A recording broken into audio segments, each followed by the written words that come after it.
Hey everybody, welcome to the GameTaffy. I'm your host Ben Davis, and today I'd like to talk about Anita Sarkeesian, the feminist frequency, and her tropes versus women in video games. There's nothing that really spurs this on besides the fact that I've been thinking about it a lot, and I would like to lend my voice to the conversation. First of all, I need to say that I'm a fan. I'm a fan of her program, I'm a fan of the show. I watch every episode as they come out, and I usually watch them 2 or 3 times. I think they are high quality productions with really great messages, and for that I am sure that there's a few of you that are immediately giving me a thumbs down, and that's fine. But hear me out a little bit if you're willing to. I tend to think that anytime someone points out issues, that's a great thing. If there's any time that a person feels left out, disenfranchised, or they just don't feel like they're a part of the system, that's not a good way to engage people and get them involved. And statistics show that women account for at least 45% of gamers out there. It is kind of an atrocious portrayal of humanity when all we show are white males. In particular, we show women as very weak and powerless characters, and that is a shameful part of video games. That doesn't mean that I'm 100% on her side. I think that her program is great, I like to watch it, and I watch every episode multiple times, but, and this is kind of my issue with feminism in general, this is something that I had to, when I was studying feminism in high school and in college, these were issues that I thought span the whole social philosophy. I think that it's something that women need to address if they want this issue to be, or this philosophy to be taken seriously, and that is the constant focus on negativity. Yes, there is a lot of negative portrayals of women in media, and it's not going to go away if you ignore it. We need to be able to say, this is the problem, let's deal with it. However, if all you focus on is the negativity, you come off as whiny. And frankly, there's a lot of great things. In her last episode, the Ms. Male character, she talks about how FemShep is the deviation and Captain Shepard, the man version, is the norm, and in advertising she is correct. We're always shown the male Shepard, that's considered the norm.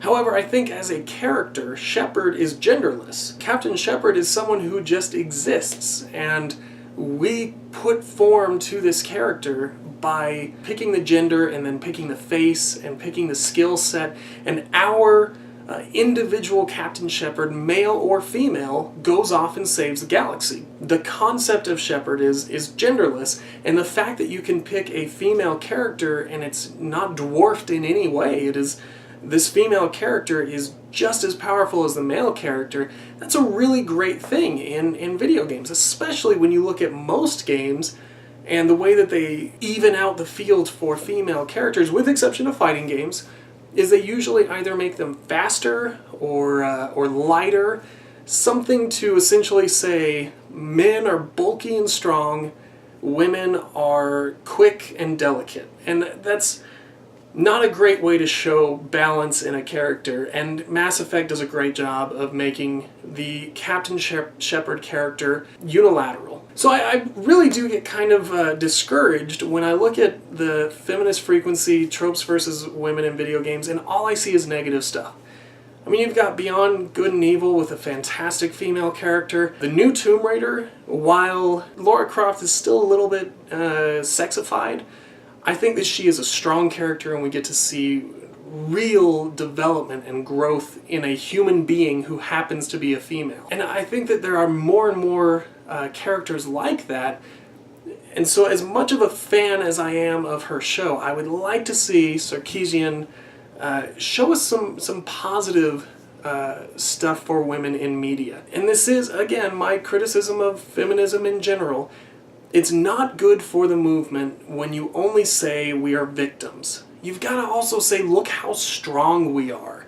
And I think that's where the show is losing a lot of people. Maybe I'm wrong. Maybe the show is great as it is. You can tell me what you think about it. Maybe you think the show is totally off base and the show should not be pointing out any of the issues that it points out. You can leave that comment as well. Leave whatever comment you want. If you're going to give me a thumbs down, defend your reasoning for giving me a thumbs down. If you give me a thumbs up, defend it there too. Yesterday we talked about goodoldgames.com and how they are reversing, well, not really reversing, they are improving their return policy. And Phil Frog says that he personally thinks that this is just a great move. And that's because he doesn't usually make accidental purchases, but he thinks that it's great that if your system doesn't work, you can get a refund on your game. And I agree. A lot of people ask me why I don't capture video games with my PC since I spent like $1,000 on a brand new PC. I don't have any guarantee that the capture software that's out there will actually work on my computer. I downloaded some of the free stuff just to get a feel for how it would work. And then if I liked it, I would move on and buy one of the $40 things to get more audio tracks and better quality.